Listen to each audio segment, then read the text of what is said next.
Assalamualaikum warahmatullahi wabarakatuh. Perkenalkan, nama saya Anggestia Zakina dari Prodi S1 Farmasi, kelas Farmasi 6B. Di sini saya akan menjelaskan tentang penyakit epilepsi. Definisi epilepsi adalah gangguan sistem saraf pusat akibat pola aktivitas listrik otak yang tidak normal. Hal ini menimbulkan keluhan kejang, sensasi, dan perilaku yang tidak biasa hingga hilang kesadaran. Selanjutnya adalah etiologi epilepsi. Etiologi epilepsi dapat dibagi menjadi 6 macam, yaitu struktural, genetik, infeksi, metabolik, imunitas. Ada berbagai macam faktor risiko yang dapat mengakibatkan risiko terjadinya epilepsi, baik faktor internal seperti neoplasma, riwayat genetik keluarnya dengan epilepsi, dan faktor eksternal seperti stres dan kurang tidur. Selanjutnya ada patofisiologi dari epilepsi berupa proses iktogenesis atau proses terjadinya serangan epileptik. Proses ini berawal dari eksibilitas satu atau sekelompok neuron akibat perubahan pada membran sel neuron. Perubahan pada kelompok neuron tersebut menyebabkan hipersibilitas. Selanjutnya ada gambaran klinis epilepsi. Yang pertama ada kelemahan seluruh tubuh, kontraksi otot ritmik atau otot tegang, kesemutan, depresi, dan yang terakhir ada gelisah. Selanjutnya ada diagnosis epilepsi. Diagnosa epilepsi dilakukan secara bertahap dengan 3 fase diagnosa, yaitu yang pertama diagnosa kejang, diagnosa jenis epilepsi, dan yang terakhir ada jenis sindrom epilepsi yang sesuai. Pergerakan diagnosis epilepsi membutuhkan ketelitian dalam membedakan episode kejang dengan gangguan neurologis sementara lainnya dan pingsan. Selanjutnya ada tujuan terapi epilepsi, yaitu bertujuan untuk menghilangkan serangan kejang dan pasien epilepsi tanpa disertai efek samping yang bermakna. Selanjutnya ada farmakoterapi epilepsi, yaitu dengan terapi farmakologi dengan pemberian obat anti-epilepsi yang dapat diberikan secara temporari atau monoterapi. Yang kedua dengan cara terapi non-farmakologi. Untuk evaluasi terapi epilepsi dengan pemberian obat anti-epilepsi dengan hasil evaluasi menunjukkan efek samping perubahan kognitif diikuti dengan perubahan perilaku, perubahan neurologis, perubahan motorik, dan perubahan berat badan. Untuk materi selanjutnya yaitu ada status epileptikus. Status epileptikus adalah kondisi kejang berkepanjangan mewakili keadaan darurat medis dan neurologis utama. Status epileptikus sebagai aktivitas kejang yang berlangsung terus-menerus selama 30 menit atau lebih, menurut Nia Konia 2007. Selanjutnya ada etiologi. Ragam penyebab status epileptikus bisa terjadi pada penyakit yang gejala utamanya adalah kejang. Misalnya kejang dalam demam pada anak-anak atau epilepsi pada orang dewasa. Status epileptikus pada epilepsi biasanya terjadi karena perubahan dosis atau jenis obat anti kejang yang dikomunikasi. Selanjutnya ada patofisiologi dari epilepsi. Patofisiologi dari status epilepsi ini menunjukkan bahwa otak memiliki mekanisme endogen untuk membatasi hipereksibilitas dan hipersinkronisitas. Status epileptikus merupakan akibat dari kegagalan mekanisme tersebut sehingga bangkitan menjadi berlangsung terus-menerus dengan sendirinya akibat suatu pencetus. Selanjutnya ada gambaran klinis status epileptikus. Yang pertama ada demam tinggi, nyeri kepala, penurunan kesadaran, kejang vokal atau general. Yang terakhir ada defisit neurologi vokal atau multivokal.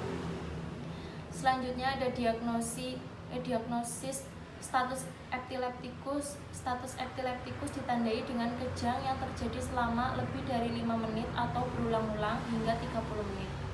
Selain itu, penderita umumnya juga mengalami penurunan kesadaran, diantaranya kejang atau setelah kejang. Dan kejang bisa terjadi dalam bentuk yang beragam. Selanjutnya, untuk tujuan terapi status epileptikus bertujuan untuk menghentikan segera aktivitas serangan agar mengurangi kematian dan kesakitan. Selanjutnya ada farmakoterapi status epileptikus. Sampai saat ini belum ada konsensus baku penata laksanaan status epileptikus berkaitan dengan penelitian obat dan dosis. Banyak penulis setuju bahwa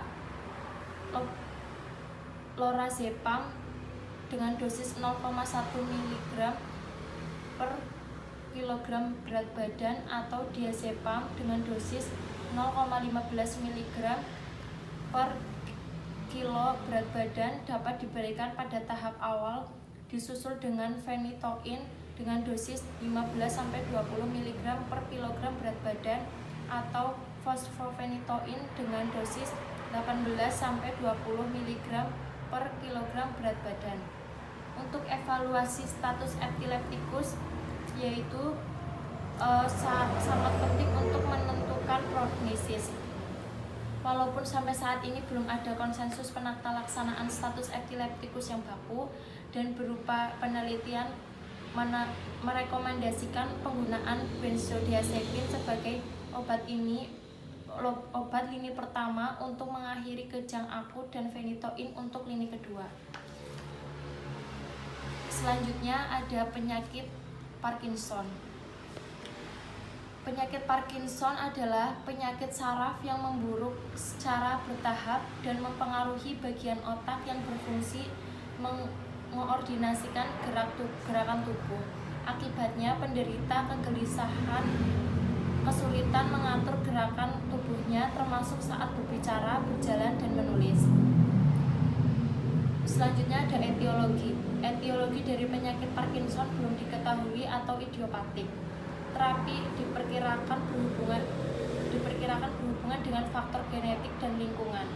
Faktor genetik sangat berpengaruh terutama pada Parkinson yang didiagnosis sebelum usia 50 tahun berupa mutasi genetik ditemukan pada penderita Parkinson yang berhubungan dengan protein alpha-sinuklein yang merupakan protein komponen mayor dari Lewy bodies. Selanjutnya ada patofisiologi.